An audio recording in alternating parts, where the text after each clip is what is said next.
Lepasing laku ala sang Baulaweyan. Wis kaping 3 pawèstri iki nandhang lara. Telu-teluning lanang sejati kabeh katut ing Toepati. Rara Indri Wulandari pawèstri sing ayu merakati nanging nandhang sengkala ya iku Baulaweyan. Ing pundhak sisih kiwa kang nyimpen kutukan. Mula saben priya njupuk garwa bakal nemahi pati kang tragis. Omah-omah kaping pisan bojone mati tanpa sebab. Kaping pindho wong lanang sing mundhut garwa ilang nyawa merga kepleset ning kali dene palanang kaping 3 sing njupuk garwa karo Rara Indri Wulandari dadi layon ing satengahing dalan merga kacilakan.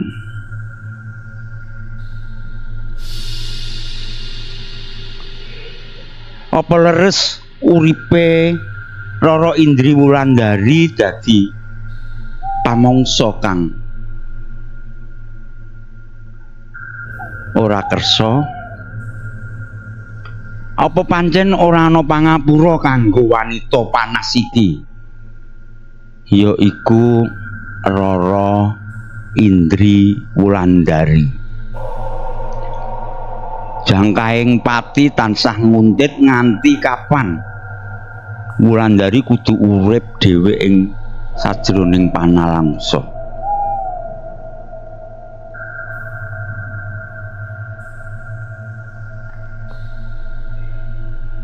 Ana kidung rumeksa ing wengi teguh ayu luputing lara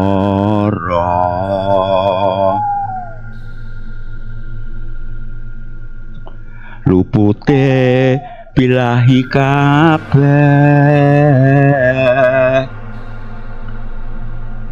jen setan datan purun ora jebul ing dhuwur gunung kang sepi ana kasekten linangkung dukun emprit wana jeneng kang dadi jalaran kanggo ngluwari utukan lawas Baulaweyan ing pundhake Rara Indri Wulandari. Pungkase lakuning Baulaweyan ilang. Indri Wulandari saiki dadi wanita sejati, urip ayem tentrem ngemong anak lanang wadon, ngrasake tresna kang tulus. Kepiye caraning dukun emprit wana ngalahake lelakon ala iku? Pamirsa tunggonana crita lengkape. Yaiku lepasing laku ala sang Baulaweyan.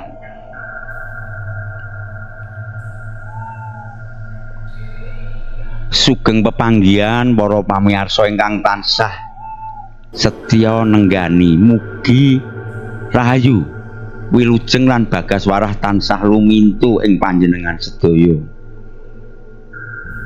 Nalika peteng dedet nglumpuk ing saben pojok omah lan swara baung lan swara asu baung sing ngebak yawang-awang nggawe deg-deganing jantung. Wektune wangsulan jagat misteri wis teka.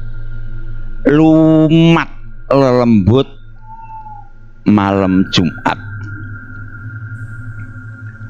Nanging pamirsa, saderengipun kita wiwiti carita alaming lelembut kanthi irah-irahan lepasing laku ala sang Baulaweyan, kula nyuwun agunging samudra pangaksami bilih wonten pepadhan utawi kemiripan jeneng papan utawi alur cariyos ingkang badhe kula aturaken menika sami kalih kedadosan ingkang nyata.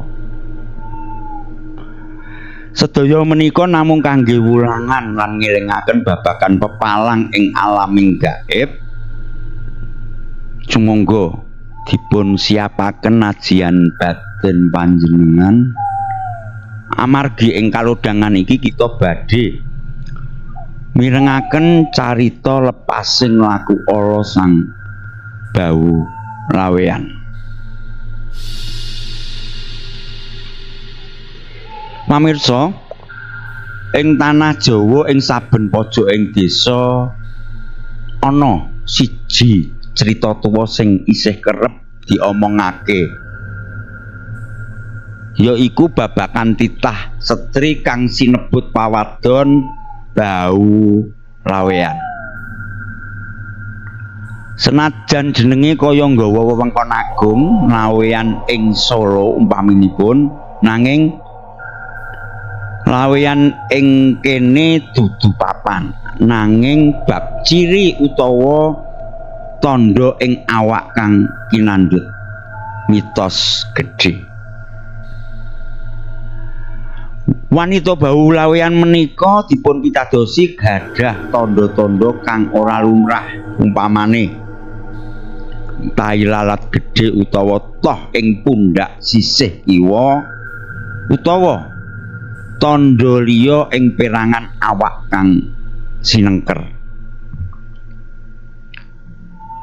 Tandha kuwi ora mung tandha fisik, nanging diyakini minangka papan sing dienggoni utawa dilindungi dening lelembut utawa siluman. Asring sinebut ula gedhe kang mlungker ing lengening pawongan kang nyandang Baulaweyan. Mitosipun ngemu teges kang gegirisi tumraping priya. Sapa wae priya kang wani nglamar lan dadi garwane dipitadosi bakal nemoni pati utawa kacilakan ing wektu kang ora suwe. Kaya-kaya nasib apes utawa sial kuwi tansah ngetutake lan ngrengkuh priya iku mau. Kathah tiyang Jawi jaman biyen nganggep bab menika minangka kutukan utawa karma kang kudu dilakoni sawijining pawongan. Mula uriping pawadon kang nandhang Baulaweyan dadi abot. Dheweke kerep diwedeni, dipisahake lan ora dianggep lumrah dening ing bebrayan agung. Dheweke kudu nanggung pandelengan kang sinis lan omongan kang nglarani ati. Senajan sejatine ora ana kersa saka dheweke dhewe. Dheweke kang nandhang Baulaweyan nglampahi urip kanthi sepi karo pengarep-arep siji, bisa kutukan utawa tolak iku sirna lan adoh saka bebaya. Ana kepercayaan kacilakan iki bakal rampung menawa pawestri kang nandhang Baulaweyan wis krama nganti ping 7. Sawise kaping 7 dianggep wis tuntas anggone nglakoni lara lan patining garwa-garwane. Nanging sapa sing tega dadi garwa nomor 8 yen isih ngemban cerita kang gegirisi kaya mengkono.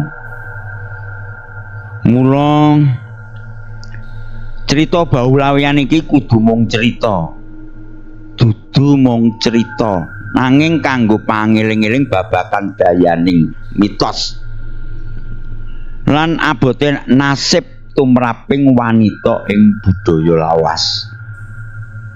Senajan ing jaman saiki wong-wong pinter wis luwih ngerti lan balekake meneh lelakon ing donya iki marang kersaning Gusti Allah.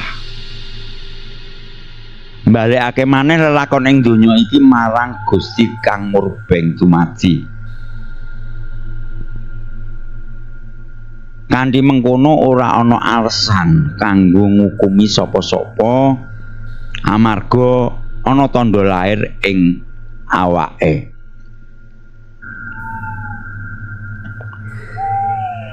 Senajan mangkono cerita Baulawean nganti ing wektu iki tetep dadi perangane folklor ing Jawi. Minangka donga lan pangarep-arep keselametaning urip bebrayan. Pamirsa, tak baleni maneh. Jawa kuwi pancen sugih cerita sing wingit lan gawe merinding. Salah sijine yaiku babagan Baulawean. Iki dudu jenenge panggonan nanging dadi sebutan kanggo wanita sing diyakini nggawa sial gedhe. Mligine kanggo wong lanang sing dadi bojone. Jare saben-saben nikah bojone mesti bakal mati tanpa sebab sing jelas. Kaya-kaya ana tali gaib sing nyeret nyawa.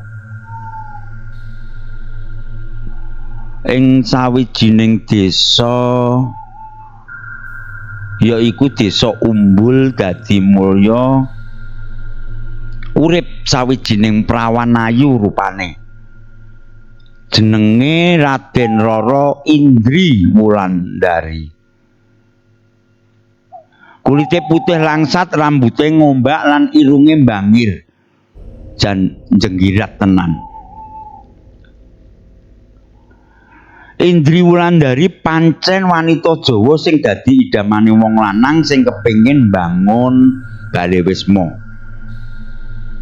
Ora mung ayu saka rupane nanging uga saka atine. Kulite putih langsat, rambut ireng ngombak dawa. Nalika pas guyu manise ketok tenan lan mripate nggambarake kesabaran karo kelembutan. Dadi Wulandari mono ora mung ayu saka njaba nanging wanita kang uga pinter nata ati lan pikirane. Dheweke anggun pas mlaku ora kesusu lan ora kemayu. Pas ngomong alus, sopan lan nganggo tata krama. Senajan jaman wis modern kaya saiki dheweke tetep ngugemi babagan kaluhuraning budaya Jawa.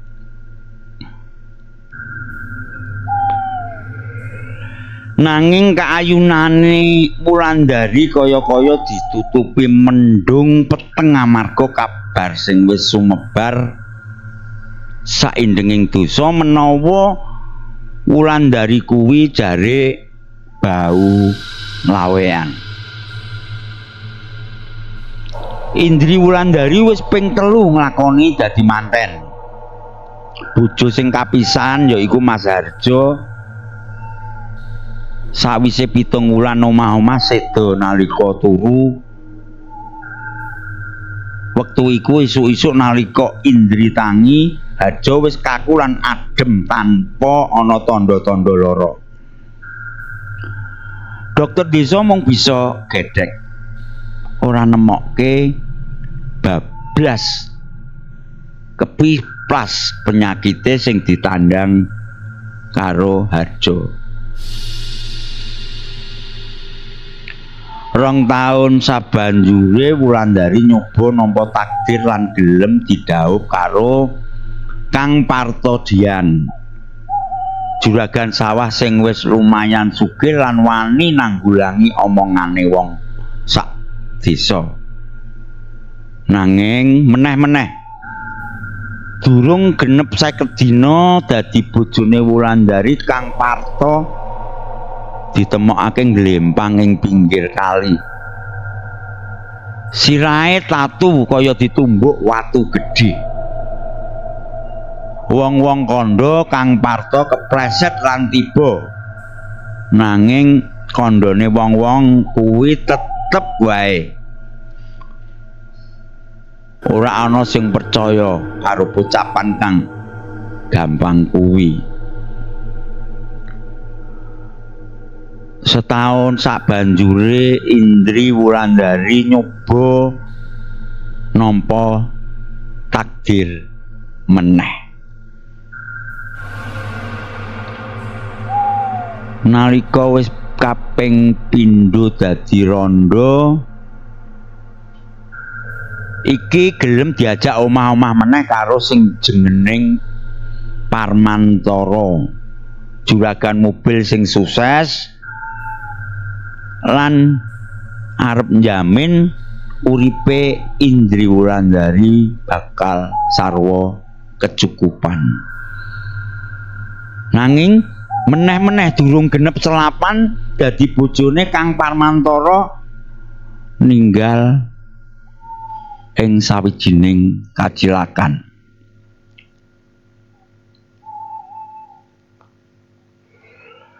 Perkara kacilakan mono wis takdir lan ora ana hubungane karo Indri sing jarene bau lawean. Nanging ya tetep wae ora ana sing percaya meneh-meneh karo pocapan kang gampang kuwi.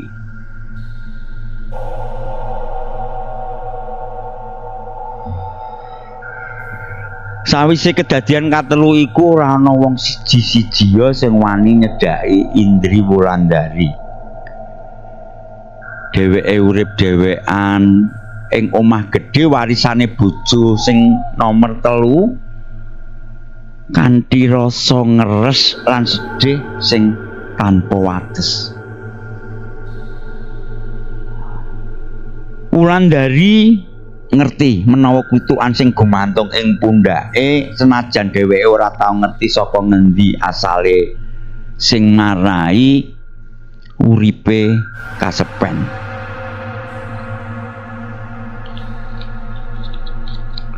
Ing sawijining wengi Kemis Kliwon, udane rimis-rimis nggawa peteng lan swasana kang nyenyet. Ing wektu iku Indri lagi ndekem ing kamar nyoba maca layang saka ibune sing wis seda. Dumadakan krungu lawang ngarep dicekel alon-alon. Jantunge Wulan deg-degan. Lawang sing wis dikunci rapet ana sing ndodhok. Sapa kuwi? Pitakone Wulan alon, suarane serak lan gemeter.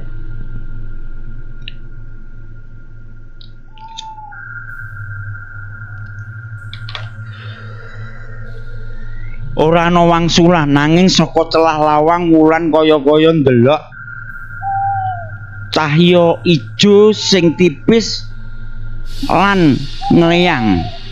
Cahya kuwi alon-alon obah kaya larapan geni sing mlaku alon-alon. Wulan nyekel kain bathik ing dada, gugube ora karuan. Ora maido. Urip ing omah gedhe dhewekan.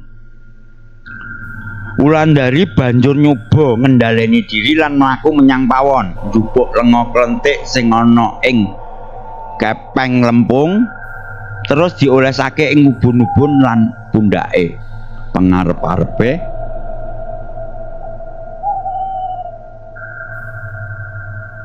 ramuan tradisional kuwi bisa ngusir apa wae sing arep ngganggu dheweke.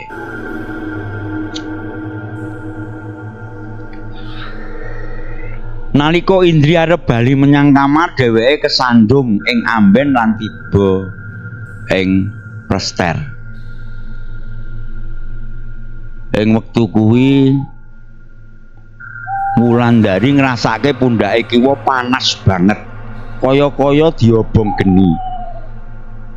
Dheweke nyoba nyekel pundhake nanging tangane nyenggol barang kaya wulu sing alot lan panas kaya wesi nalika diobong. Wulandari nglirik ing pundhak kiwane. Ing padang rembulan sing semribit saka cendhela, dheweke ndelok samar-samar bekas tali sing mlungker ing pundhake. Meh kaya tali lawit sing tipis nanging kenthel lan ireng mlenuk. Kowe ora bisa ilang saka aku, Lan. Swara gero-gero kuwi dumadakan muncul ing kupinge. Swara kuwi banjur diselingi watuk, kowe ora bisa ilang saka aku, Lan. Keprungu swarane gero-gero kuwi dumadakan meneh nggawe swasana anyep lan getih Wulandari mandeg. Wulan nangis sesenggukan. Sopo kowe? Apa salahku? Aku utusane saka panase darah leluhurmu.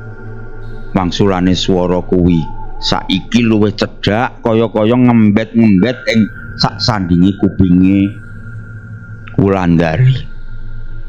Mula saben bojo sing nyedhaki awakmu panas kutukan iki bakal nyecep nyawane. Getihe bakal dadi sesaji kanggo ngemong kekuatan ing pundhakmu. Wulan dingkluk. Katon sawijining roh lanang ireng dhuwur kaya wit sing gedhe, mripate abang kaya geni. Roh kuwi ngadeg ing sandinge lawang kamar ngguyu cekikikan. Mula kowe bau lawean. Tali lawe ing pundhakmu nyedot kekuatan saka bodho sing nyedhaki kowe. Kapisan kanggo ngicipi, kapindho kanggo nyukupi, lan kabeh bakal mati tanpa jalaran apa-apa. Mung amarga wis nyentuh badan wadakmu sing wis diselehi daya kutukan bau lawean. Ngalami kuwi kabeh, Wulan ngrasake awake lemes tanpa daya.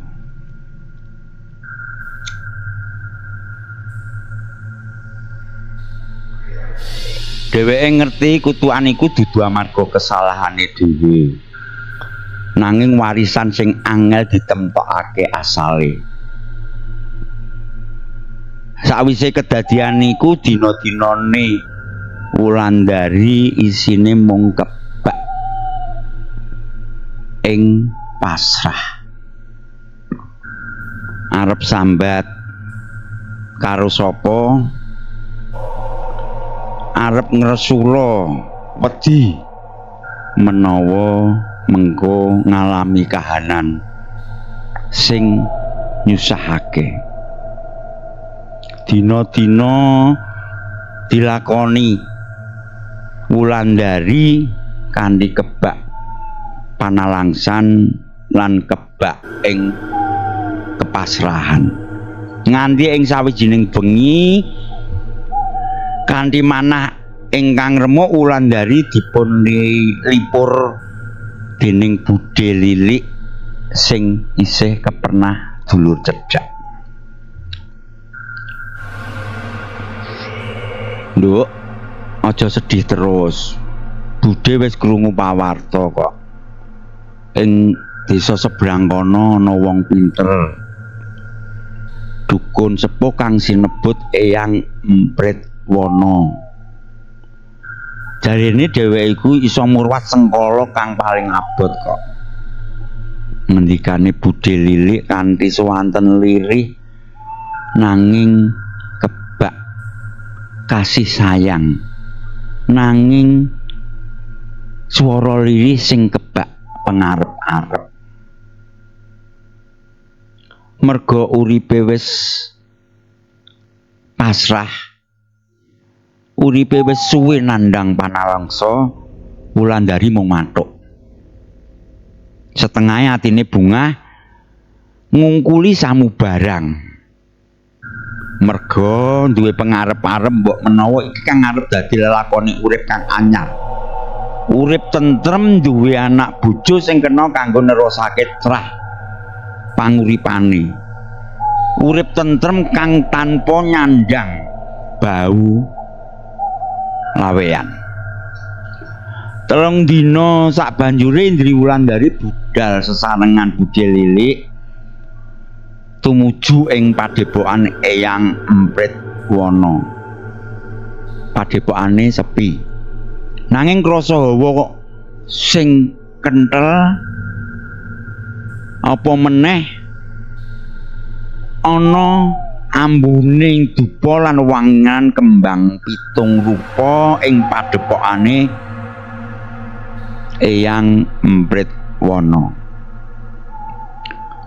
Nampa Wulandari lan Budhe Lilik Eyang Emprit ya satunggaling priya sepuh kanthi netra sing tajem nyawang Indri Wulandari kanthi setiti lan teliti.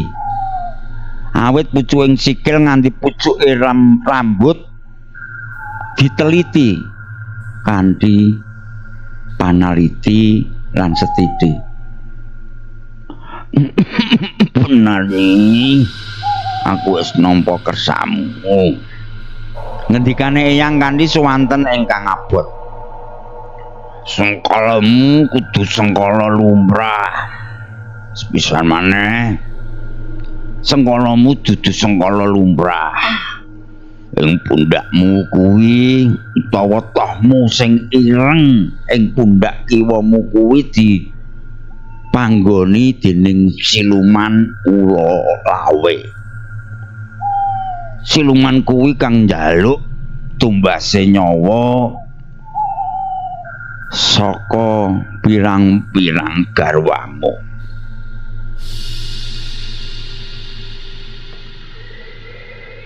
Krungu pangandikaning Eyang Empritwana, Wulandari gemeter. Merga mirengake andalanipun Eyang Empritwana. Dheweke banjur nyuwun tulung kersane Eyang Empritwana ngilangi pepesthen sing abot iku sing disandang seprana seprene duwe bojo telu kabeh tekan ing pati.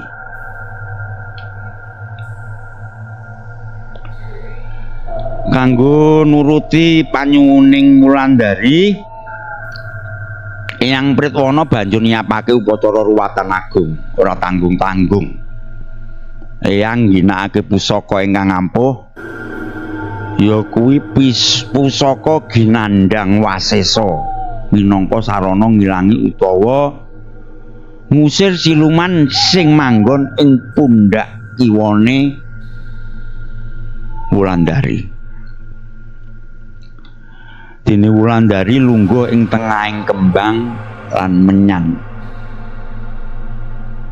Eyang Emprit miwiti mantra-mantra murwat swaraning gegirisi. Kados-kados ngajak perang karo lelembut sing manggon ing pundak kiwane Wulandari. Ong wilahing kamanungsan jati, lawe metu sengkala lawean sena.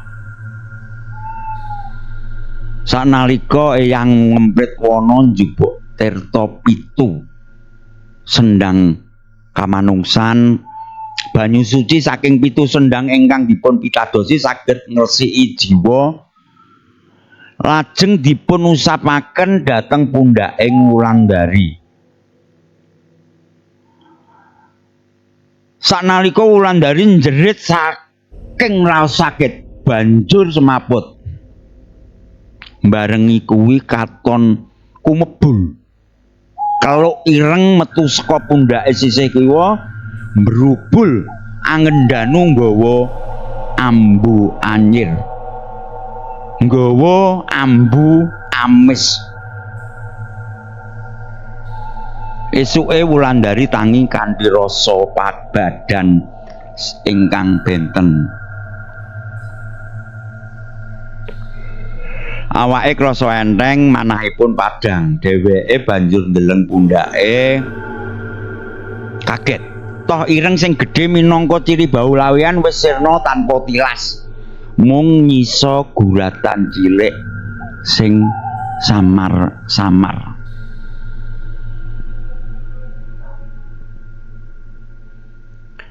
Eyang Empritwana ngendika sengkalamu wis tuntas Nyi Wulandari, karesikan batin sing mbok sandhang maneh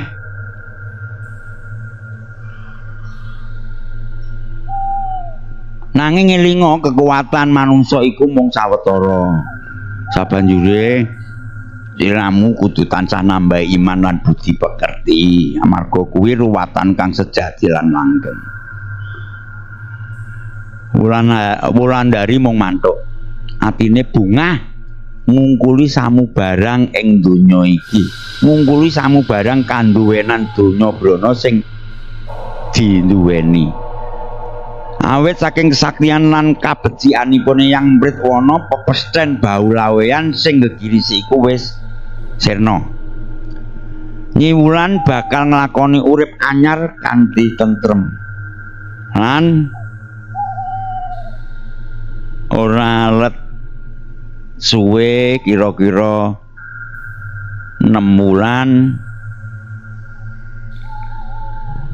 Raden Rara Indri Wulandari saiki wis dadi wanita sejati, urip ayem tentrem, ngemong anak lanang wadon, lan sing luwih gawe mongkok ing ati yaiku ngrasake tresna kang tulus lan sejati saka wong lanang sing wis mundhut garwa.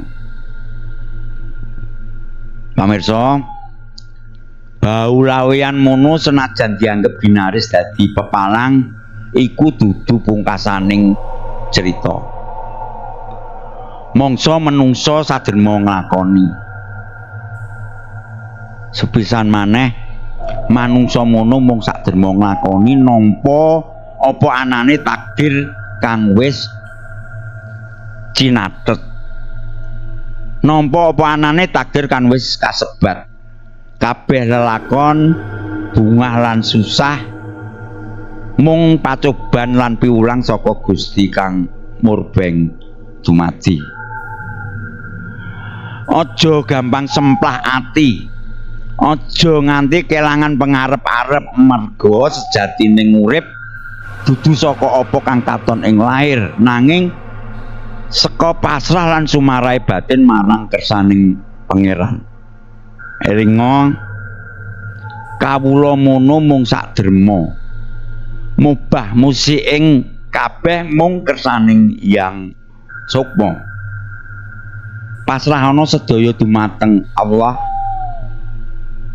Zat ingkang wis nata lan nyekseni lakuning uripmu.